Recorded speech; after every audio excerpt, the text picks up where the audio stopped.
When you leave Westminster Station, you are met by this enormous giant.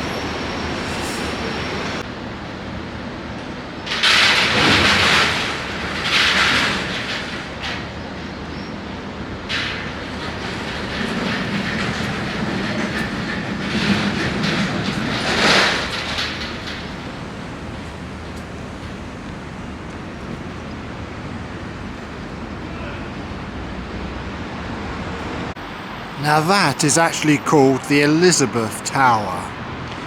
Big Ben is the massive bell behind the clock which chimes every hour on the hour and weighs 14 tons.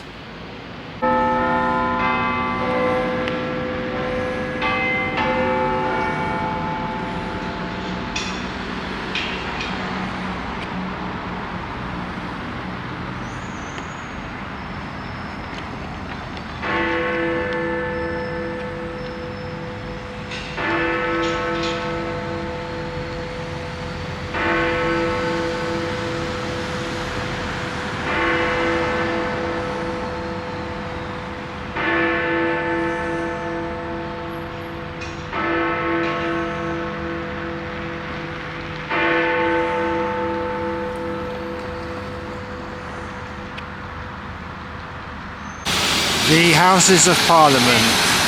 The proper name for this is the Palace of Westminster.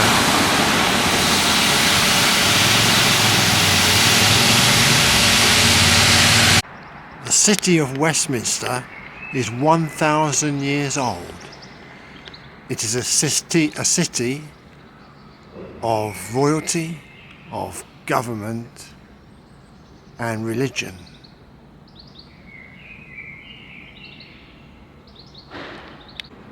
A place for workers and tourists. The 14th century Westminster Hall was built under the supervision of Henry Yavell. He is buried in St Magnus the Martyr Church near London Bridge. The hammer beam roof was the longest, widest and highest, I should just say the largest, unsupported timber framed roof at that time, and still one of the largest today. The roof is 92 feet high, 68 foot wide and 240 feet long. During maintenance work on the roof in the 1920s, workmen found many tennis balls in the rafters. Obviously, some MPs having fun. Westminster Hall is 14th century, but most of the Palace of Westminster was rebuilt early in Queen Victoria's reign after a Great Fire. But it was rebuilt in the Gothic look.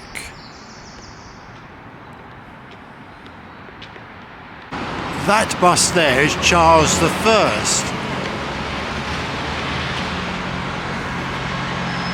And he's looking straight across at Oliver Cromwell, as if he still hasn't forgiven him for having his head cut off after the Civil War. Westminster Hall was the venue for Charles I's trial after his defeat in the Civil War in the year 1649. It must have been very symbolic to him to have the trial at the very same place which he entered to try and have some MPs removed without success, which started the Civil War. So that's Oliver Cromwell in his new model army uniform, sword in one hand and Bible in the other.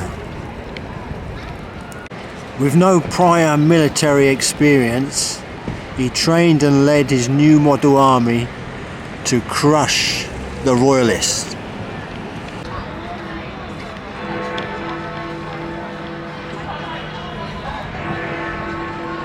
This is a statue of Richard I, Richard the Lionheart.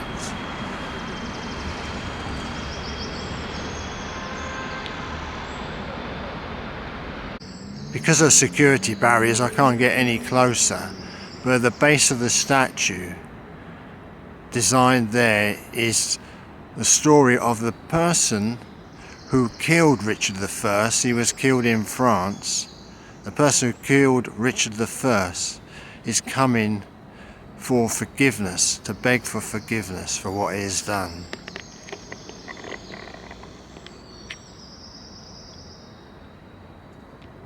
King Richard I's sword was bent after a bomb in the Second World War, but as you can see, it's been repaired.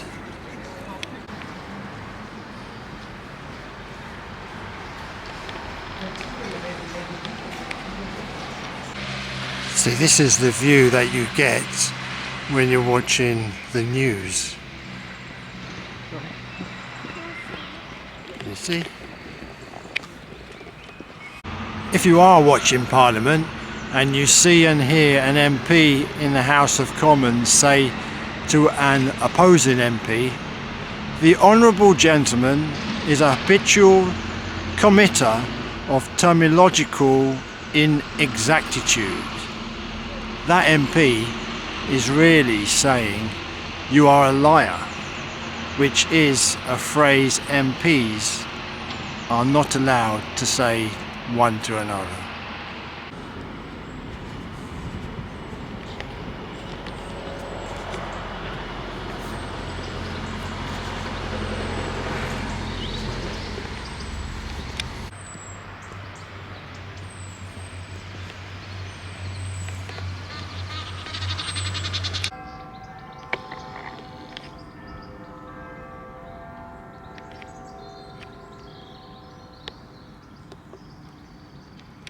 Mauran els botons de la t-shirt.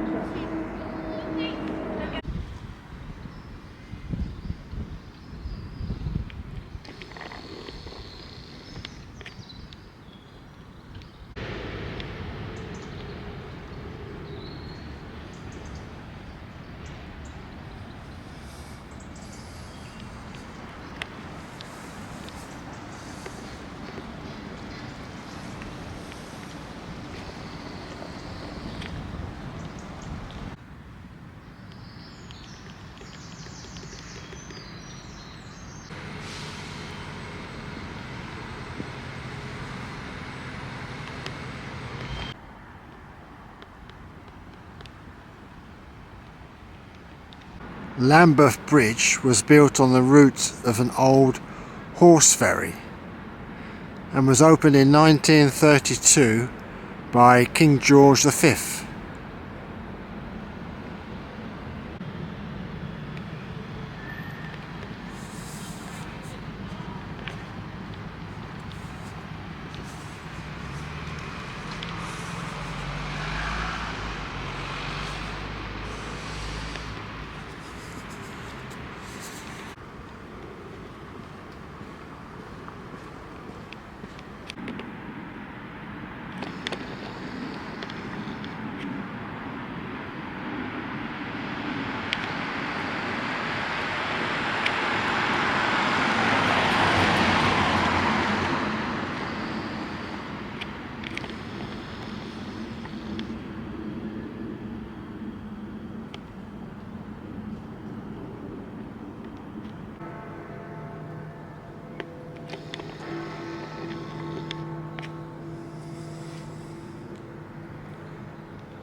We came out of Westminster Underground Station and we passed, we're on the left hand side, House of Parliament, and we walked through Victoria Tower Gardens to Lambeth Bridge, crossed over the road, came back along Millbank, and we're going to turn into Great College Street, and at the corner walk through Dean's Yard. The Henry VII Chapel was built in the 16th century. Its official name is the Church of St. Peter at Westminster. At the time of it being built, there was a man on the south bank of the River Thames, and he asked two fishermen who were in their boat if they would ferry him across to this side of the River Thames, which is Thorney Island. It was named Thorney Island because water used to run all the way around here, making it an island. The man thanked the two fishermen, and he told them that he had come to consecrate the church which was to bear his name. And that is why even till today the church has not been consecrated by a mortal. It was consecrated by St. Peter himself, who had returned to earth to do the job. That's George V statue, holding a giant sword. He's known by the royal family today as the father of the family because he adopted the name Windsor.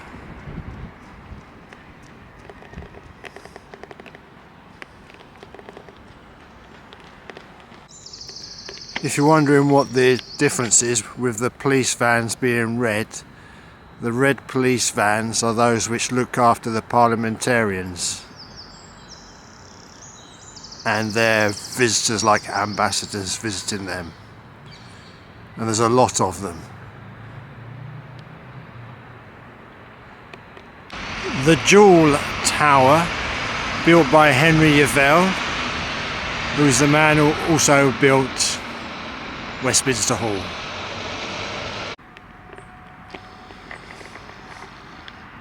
To climb up the Jewel Tower, you have to pay. It costs about £8. It's not worth it. It'll only take you 5 minutes to have a look around inside. You can go inside to the cafe, but to go up the tower you have to pay. It's not worth the money. It's overcharged.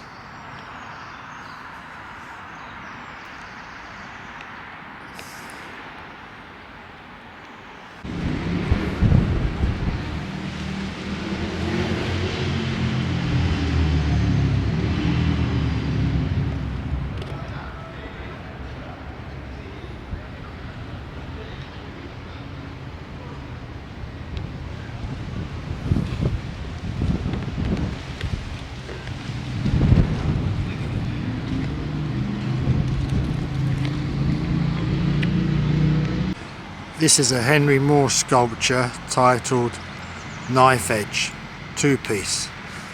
Don't know why.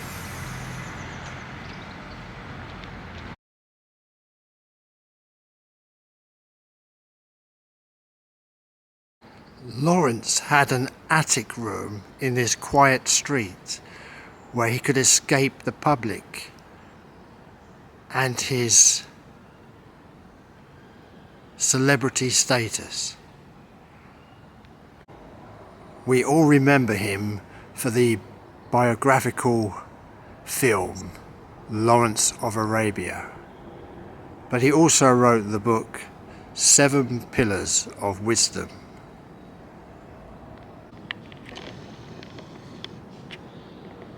Lawrence died from a motorcycle accident in 1935.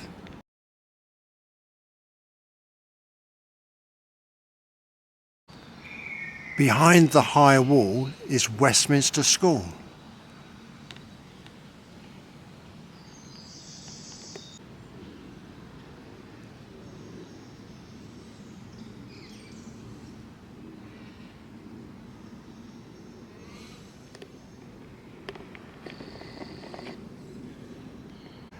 Through there is Dean's Yard, with some of the oldest residences in London.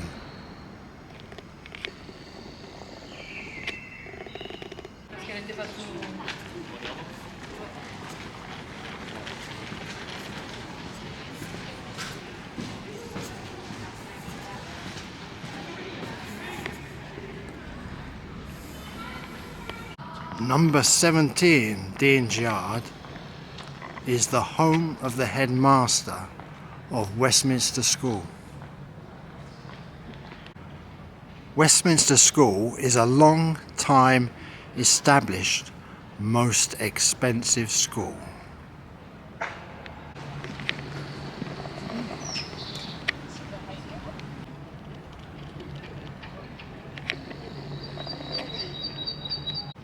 Westminster School has produced great men like Sir Christopher Wren and Edward Gibbon, who wrote The Decline and Fall of the Roman Empire.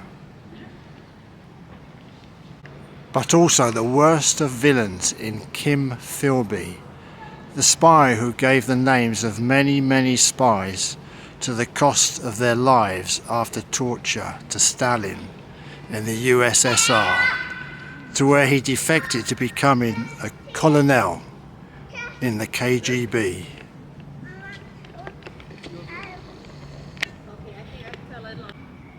While working for many years, Kim Philby, in the Foreign Office, every evening he would take home a briefcase of classified documents, hand them over to a Russian agent who would photocopy them and give them back to Kim Philby in the morning, which he then returned to the Foreign Office. This went on for many years.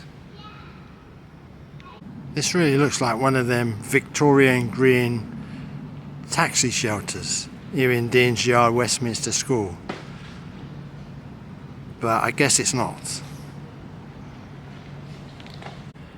In the 1960s, Labour Prime Minister Harold Wilson was abolishing grammar schools as being elitist and divisive. Yet he sent his own son to Westminster School right here. The hypocrisy of some prime ministers and senior politicians, and that hasn't changed.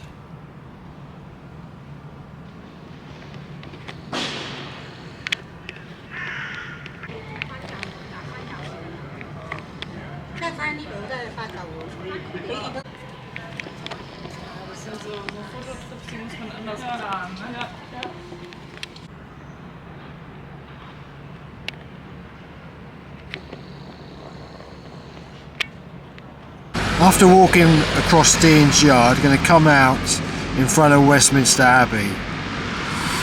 After looking at Westminster Abbey, going to make our way to Westminster Cathedral, which is in Victoria Street.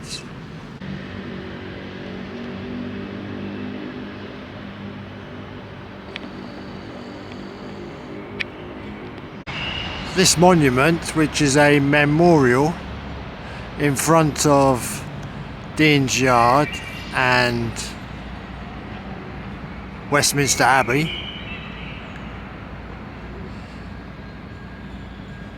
it's a memorial to the Westminster School pupils who were killed fighting in the Crimean War 1853 to 1856. William and Kate were married in Westminster Abbey in the year 2011. Doesn't time fly?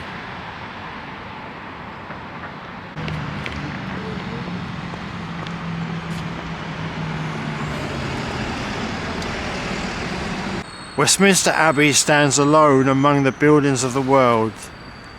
There are, it may be, some which surpass it in beauty or grandeur, but there is none which has been entwined by so many continuous threads with the history of a whole nation. Often it is only the greatness of their birth that has exalted them. The Abbey is full of kings and queens, dukes and princes, and dead poets still questioning the meaning of our existence. A poem about the many tombs of the royals and famous people in Westminster Abbey.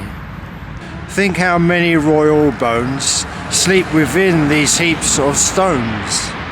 Here they lie, had realms and lands, who now want strength to stir their hands.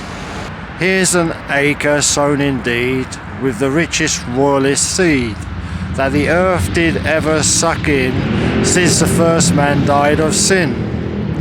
Here the bones of birth have cried, though gods they were, as men they died. Inside is the grave of the unknown warrior, and there it says, beneath this stone rests the body of a British warrior, unknown by name or rank, brought from France to lie among the most illustrious of the land, and buried here on Armistice Day, 11th November 1920. Modern day martyrs including Martin Luther King outside Westminster Abbey. Unlike the Jewel Tower, Westminster Abbey is well worth a visit.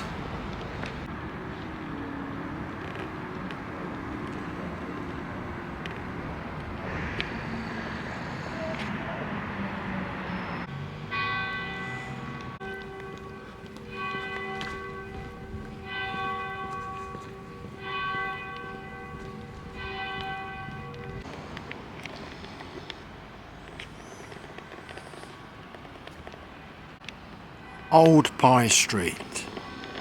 Old Pye Street is the first place where I reported to work when I first came to London many years ago.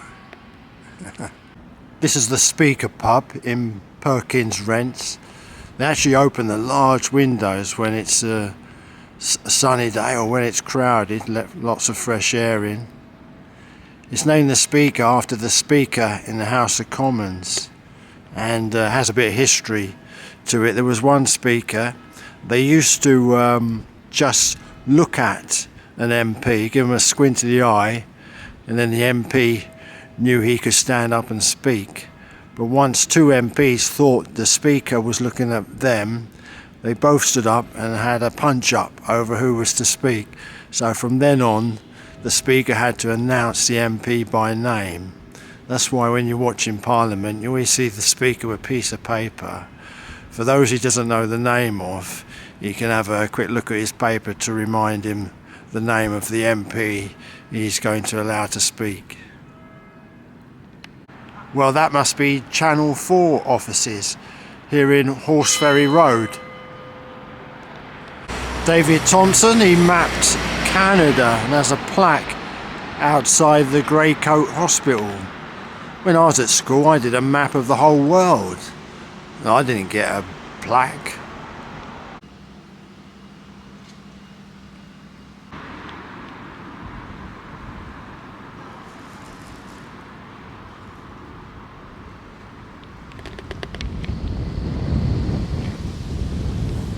Westminster Fire Station was open in 1906, but is now closed and is a restaurant and bar. The old Army and Navy warehouse. The Dentist Gallery in Rochester Row.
Westminster almshouses.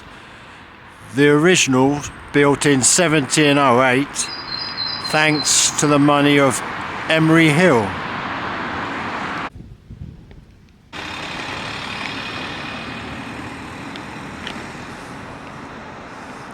And that's the tower at Westminster Cathedral where I'm aiming for.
Westminster Cathedral, not Westminster Abbey, Westminster Cathedral for the Catholic Church.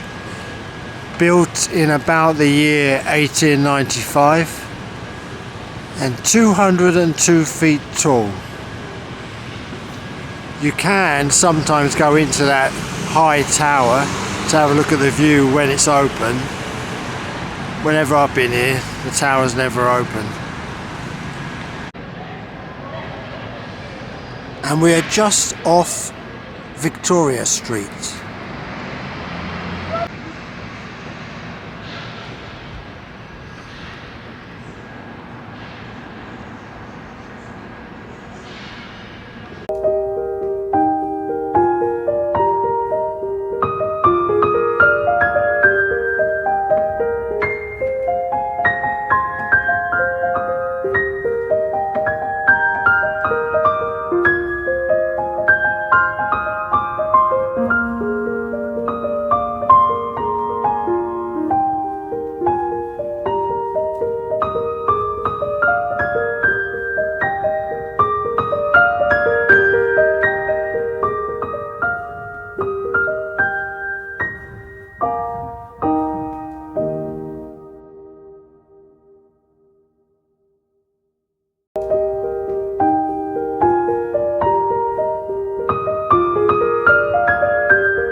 I'm at the viewing gallery on the tower of Westminster Cathedral by Victoria Street. This is the first time I've been here.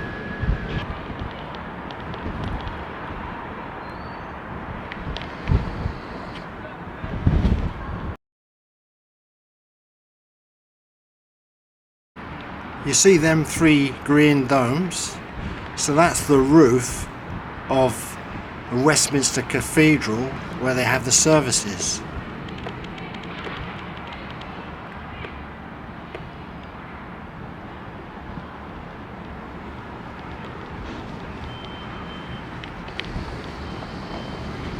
Battersea Power Station in the background.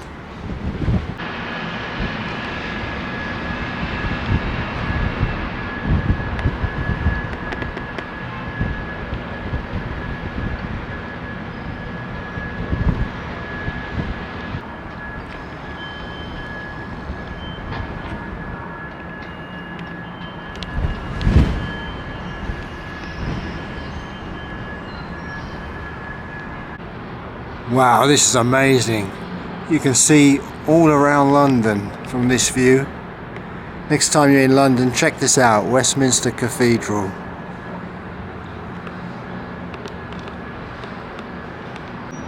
That there is the roof of Victoria train station.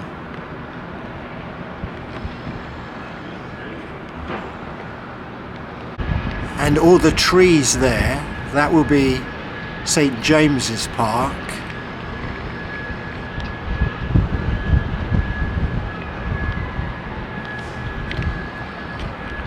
And over there, Green Park. After looking at Westminster Cathedral, made way along Victoria Street and then crossed over through Buckingham Gate. And now I'm going to make our way to Birdcage Walk by St James Park. And then along from Birdcage Walk, just a little way, going to go into Queen Anne's Gate. And then make way from Queen Anne's Gate back to Parliament Square and the Methodist Central Hall, and then finish at Westminster Underground Station.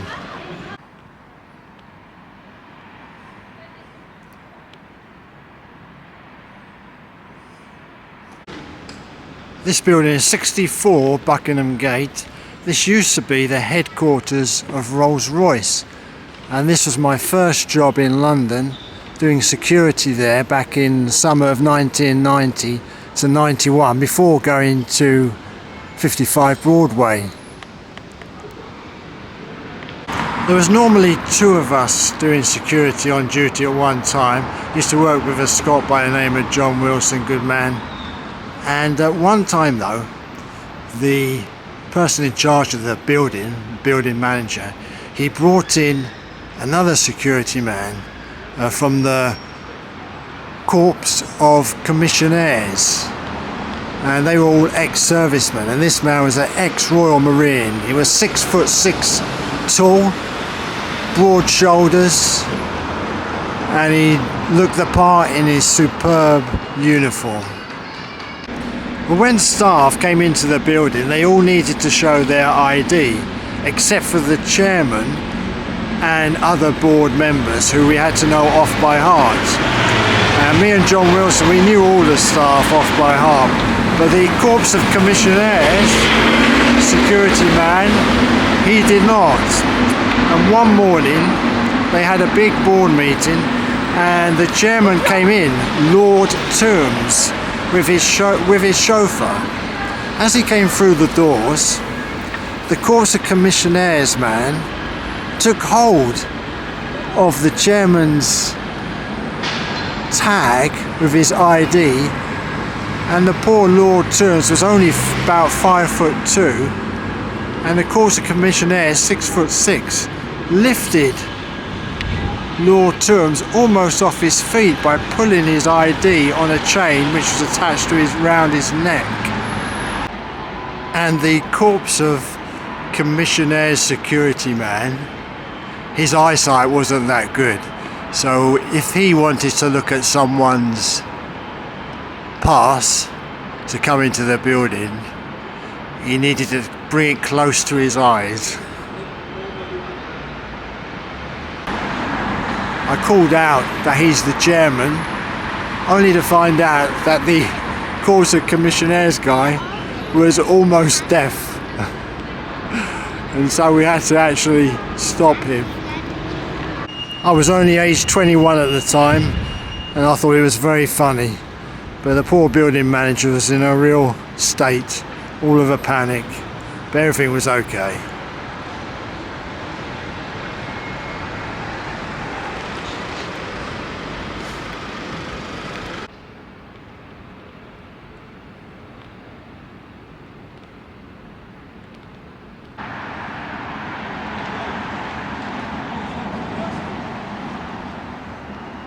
Soldiers who were employed to do security in this area, Victoria, during the Second World War, when they were bored at night, they would sharpen their blades of their bayonets on the wall. That's why the deep cuts are here by the window of the Blue Coat School.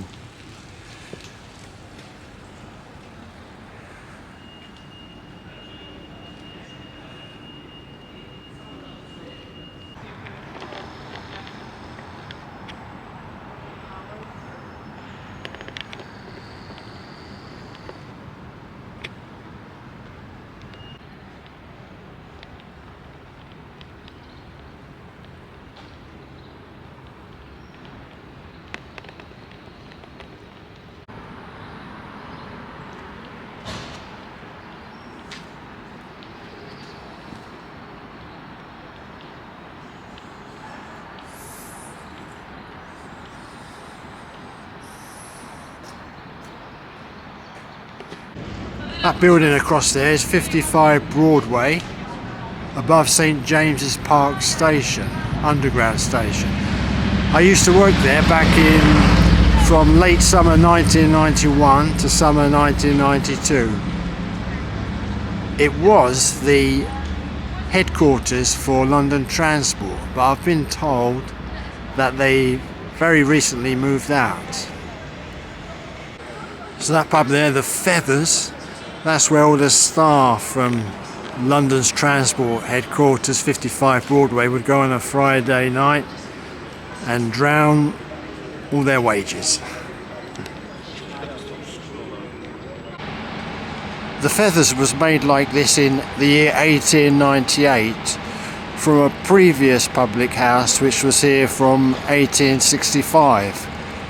And the 1865 public house was at one time owned by the Dean and Chapter of Westminster, and it had stabling had a horse yard and stabling.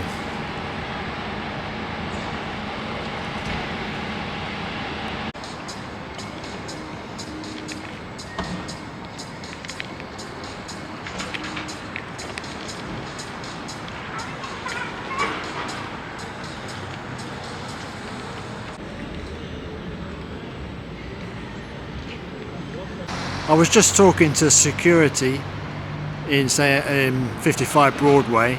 What happened at the start of COVID 2020? London Transport sold the building, so now it's actually empty, but it is going to be made into a 5-star luxury hotel.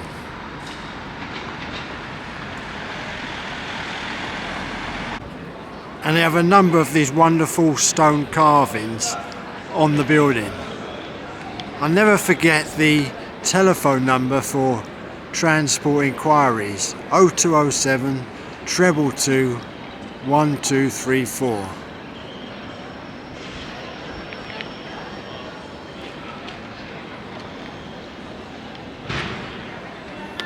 And here we are opposite the Old Star pub. This road is called Birdcage Walk because King Charles II kept an aviary for his exotic birds and ducks.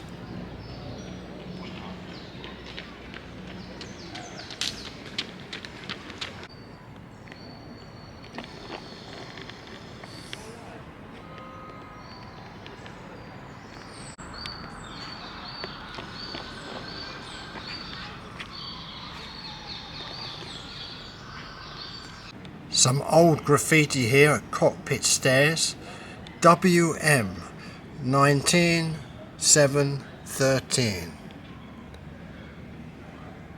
There 1884. There 1900.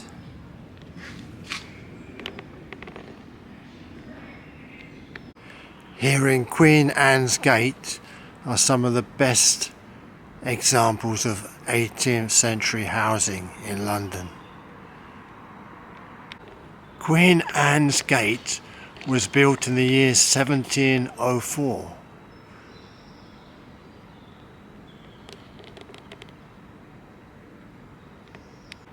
This statue of Queen Anne by number 15 Queen Anne's Gate was placed here during her lifetime.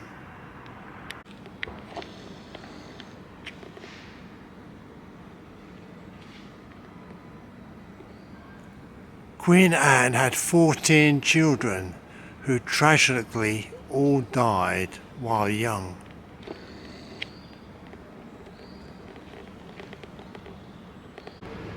The pub is called the Two Chairmen. The two chairmen were two strong men who waited either inside the pub or outside and waited for customers to come out, who they or from the cockfight opposite, where they would offer a lift on their sedan chair and take the customer home, saving the customer from walking through the muddy streets.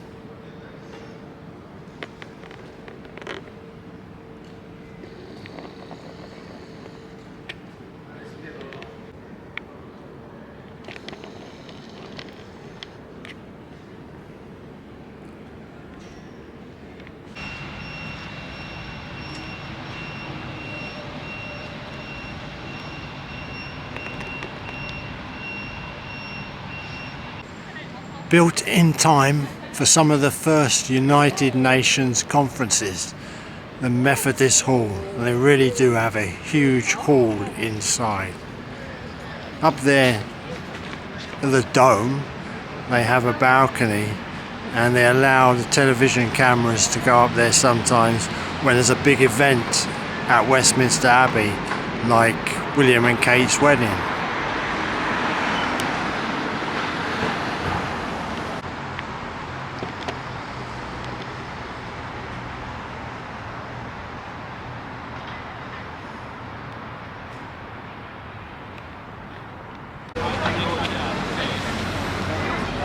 This stone gateway is all that remains of the Westminster House of Correction, or Bridewell, later known as Tothill Fields Prison, but was put here in 1969.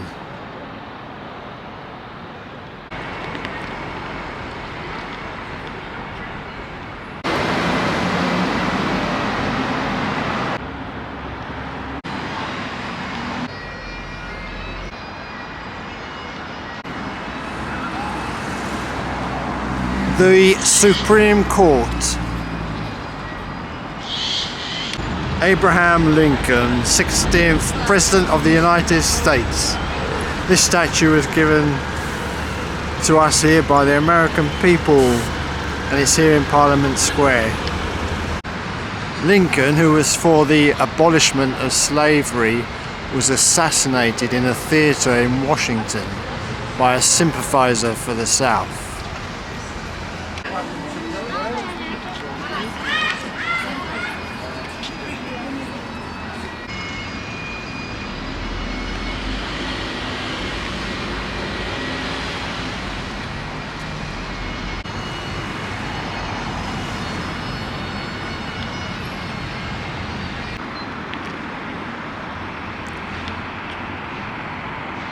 So that's Churchill with his familiar walking stick and pose.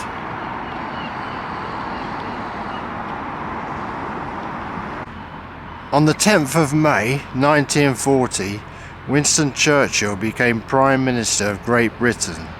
It was the day that Nazi Germany had invaded successfully the Netherlands, Belgium, Luxembourg and France, taking control of these countries in just 6 weeks. And on this day, the first bombs dropped from the skies onto the lands of Britain in Kent. Afterwards came the dreadful time of the Luftwaffe air raids bombing London and other parts of the country, night after night after night. Would Britain be able to survive? One thing was for sure. If Britain was going to be able to fight back and win the war against this evil foe, Britain needed a leader of leaders at the head of government with great motivating power and intelligent thinking. And all felt that the man to have hoping to save Britain and the world was Winston Churchill. And so the burdens of saving not just Britain but the rest of the world hang on the shoulders of this man, Winston Churchill. At the time, Winston Churchill said, "As I went to bed at about 3 a.m, I was conscious of a profound feeling of relief. At last I had the authority to give direction over this whole scene, and as I felt as though I was walking with destiny, that my past life had been but a preparation for this hour, for this trial." And he did not fail to save the world from the worst kind of greatest evil might ever known to man in the